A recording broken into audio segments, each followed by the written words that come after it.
This training video is designed to train complex installers how to design the Oscar II system within certain parameters. What we'll be doing is referring to the current, what I call installer's design manual that's posted on our website. It's under our products link in the state of Idaho icon, and the link is in red bold letters, installer's design manual. So please refer to that for the rest of the training. The manual will be dated September 2019, and the cover of the manual is as shown here. Now, the Oscar II Designer's Manual, Installer's Design Manual, it can be used by a complex installer. The key thing here is there can be no deviations from this manual, or at least the issues or the items prescribed in this manual. The sizing, design flow, the packages, the materials used, all have to follow this manual explicitly. If there needs to be a deviation from the design manual, then Idaho PE must design the system, and there is another design manual for that purpose. Now, the Oscar is an acronym that describes what this technology is. It's an on-site sand coil area recharge, and this picture here is a completed system's been in for about a year or so. It is just a sand over the top of some subsurface drip coils. As you can see, the grass grows quite thick and lush, and there isn't a need for a whole lot of other cover. Now, the Oscar technology is a treatment unit as well as a final disposal component. The treatment capability through NSF testing shows that to get a CBOD level of 2 milligrams per liter, where the total suspended solids of also 2 milligrams per liter. The Oscar has very few components. It's going to have 2 tanks, a headworks with a pump, a couple of floats. The drain field component is just going to be sand and coils. So it's very simple and very easy to install. The Oscar has the disposal component has two components, one coils and medium sand. Now we have 2 versions of coils we refer to as the OS50, which have a 50 gallon per day design flow, and they have a nominal size of a 5-foot diameter. The OS100 is twice that at 100 gallons per day design flow and about a 7-foot nominal size in diameter. So we can also refer to these 2 coils either as a 5-foot coil or a 7-foot coil, indicating the OS50 or OS100. And again, our treatment media is just medium sand with a minimum of 12 inches under the coil, between the coil and the receiving soil. The OS50 or the 5-foot coil has this basic shape. The white PVC pipe is just a bracket to hold the tubing in shape. The green is just background for contrast. The OS100 coil has twice the amount of tubing, and generally once it's completed, it will have this basic shape. Here we have what we refer to as a built-in ground OS50 or 5-foot diameter coils. You can see the wetting pattern where the emitters are. We have actually had enough soil on this site where we were able to dig the system down so that after it's finally backfilled, the top of the Oscar is at the existing grade. And looking at a cross section of that, we'll see what we can do here. It's preferable to leave the top of the sand above the coil exposed, although you can backfill that with some soil. You can put as much soil as you want on the outer edges of the foot. It would be out in this area. And again, depending upon how much soil depth, this may be an option or not. Now we also have the system we build at grade. And here we have an illustration of the OS100 coils or 7-foot coils. Same basic wetting pattern, just twice the number of coils.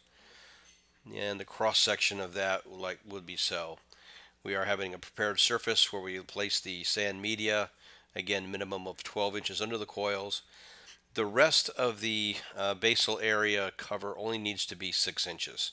So it's just under the coils and around the coils where we're going to need to have 12 inches under a minimum, and then a minimum of 6 inches of medium sand on top of the coils. The OS50s, again, are rated for 50 gallons a day. They take up about a 25 square foot area. And with 50 emitters, we have a concentration on average of about 2 emitters per square foot. The OS100, twice the design flow, twice the square footage, but you can see the footprint dimensions are not twice what the OS50s are. And behind we have twice the emitters again, but still at the two emitters per square foot. Now the advantage, or the reason why you would want to particularly use one coil over the other, is because the basal area requirements are going to stay the same given a specific design flow and soil grouping, but the length of the system will be less, or like the dimensions will change. For instance, if we're looking at a 300 gallon a day system using the OS50s, we're going to be almost 36 feet of minimum length. The OS100s are going to be a little bit shorter at about 23.25. And what that looks like, and these are pretty proportional, a 300 gallon a day system with the OS100s is going to be shorter, more of a square in shape, where the OS50s were going to be longer and more rectangular. So depending upon what's required on the lot, we may need a long skinny system, or we may need to have a short square blocky shaped unit, depending upon, again, the site conditions. Then on a sloping site, we want to change a couple of things. One, the position of the coils.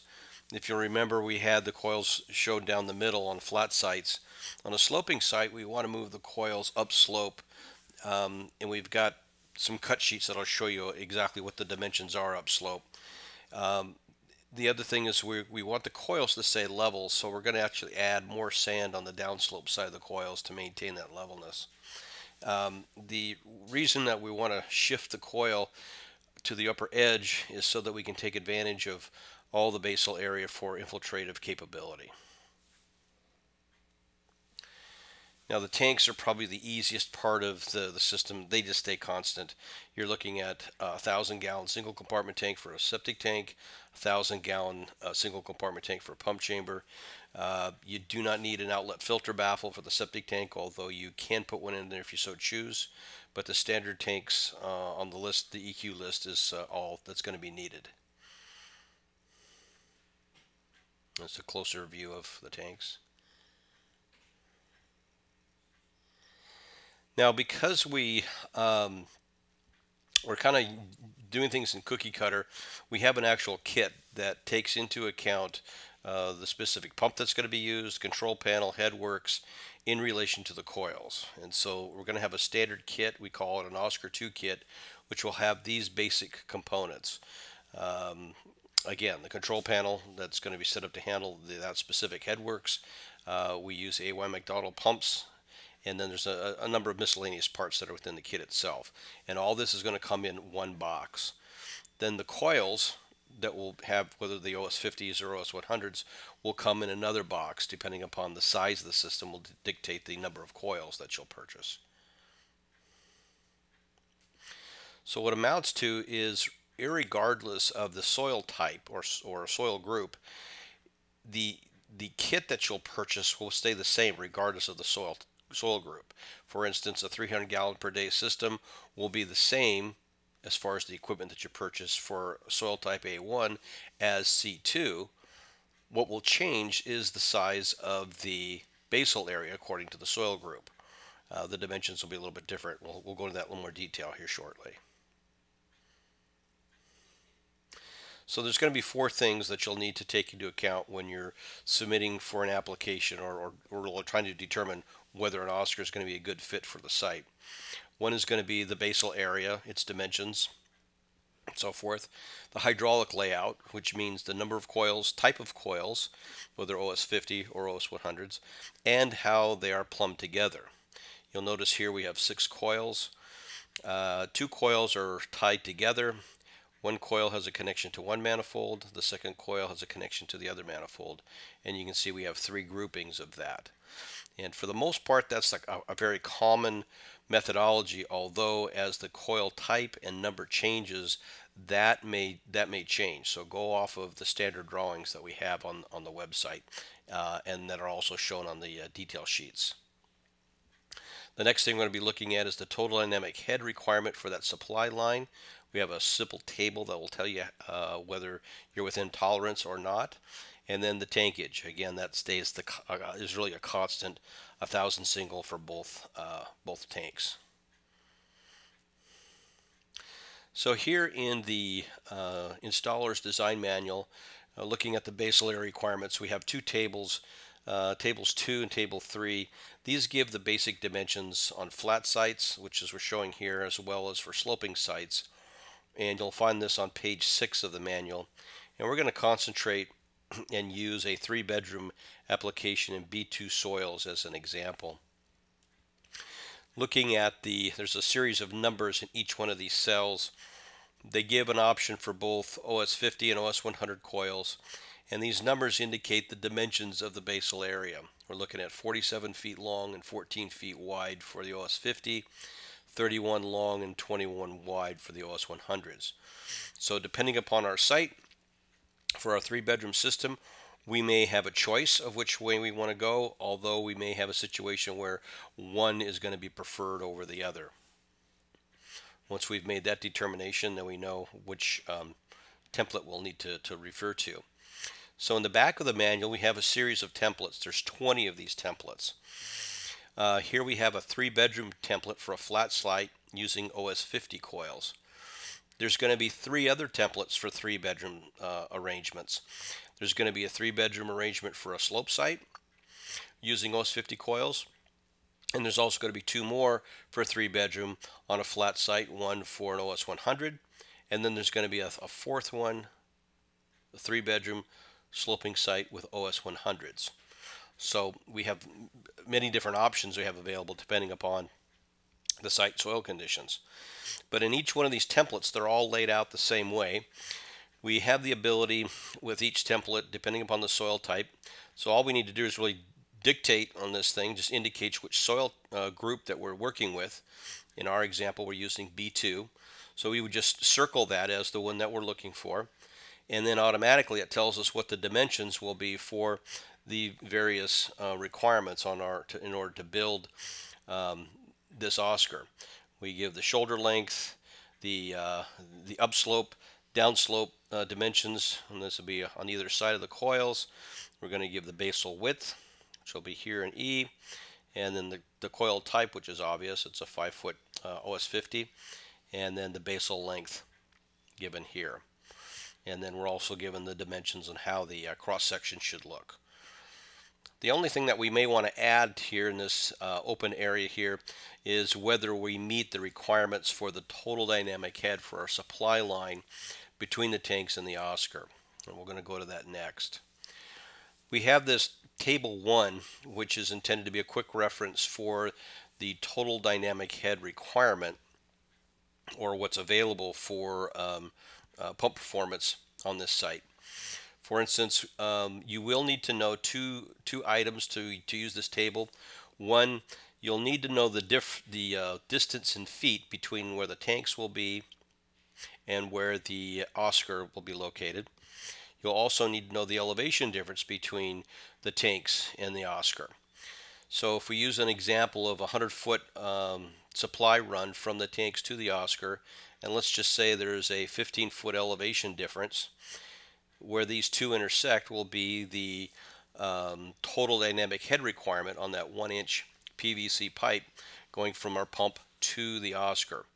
And as long as that value is within this blue shaded area, then you can proceed and turn the design in. If for some reason it falls outside because you either have a long run or, more importantly, a high elevation lift between the two, and it falls out in one of these areas, then it would have to go to a PE to be designed. The standard tanks, we really do want to have that headworks placed on the tanks themselves. It helps keep support as well as thermal protection for the colder months. Again, I use a 1,000 single for both tanks. Now, all the drawings have shown these end to end. Is actually an easier installation if the tanks are side by side, and our 4-inch pipe connecting the two just comes out and kind of makes a U-turn. We do want to have our flush line coming back to a 4x1T, which will be part of the kit. It's just easier to install if the tanks are side by side. Cross section of the same thing. And again, the vessels need to be on the Idaho list of containment vessels, minimum of 1,000 gallons, both for the septic and for the discharge tank. The cover material over the Oscar, the medium sand is the only thing that's actually required. You can cover the sand, you can use some soil to cover the sand. We want it very low organics, and we want to keep it to just a few inches. We don't want to get it too deep. You probably be best to just put some straw or get some grass seed planted on there soon. You can hydroseed, you can use sod. We want vegetation to grow rapidly. The more material we have on top of the Oscar, the harder it is for material to grow. So it's kind of a balancing act between the two. One thing we don't want to do is use a topsoil mix that's heavy in organics.